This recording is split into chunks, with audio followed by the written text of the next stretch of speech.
তো কাজ হয়েছে। এই তো সুড়ঙ্গ। আপনারা নিচে নামুন।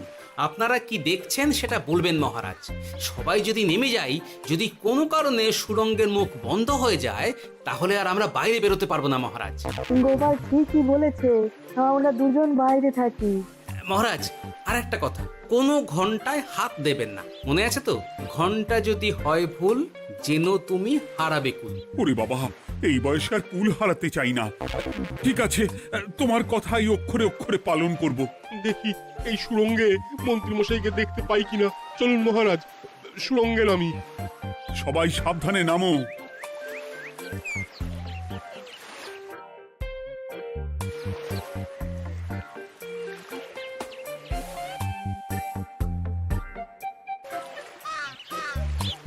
মহারাজ, ওখানে কি কি দেখতে পাচ্ছেন? ওখানে কি মন্ত্রী মশাই আছেন? না গোপাল, মন্ত্রীকে এখনো দেখতে পাইনি। শুধু আমি এখানে অজস্র পাথর দেখতে পাচ্ছি। পাথরে পাথরে ছয় লাভ, ছোট বড় অজস্র। পাথরগুলো বড় অদ্ভুত, কিরকম কিরকম মানুষ মানুষ গড়ন। লম্বা বেঁটে হরেক রকম। মানুষ মানুষ গরম, সেটা কি রকম? আর কিছু? কোনো কলসি কি দেখতে পাচ্ছেন? কলসি তো দেখতে পাচ্ছি না।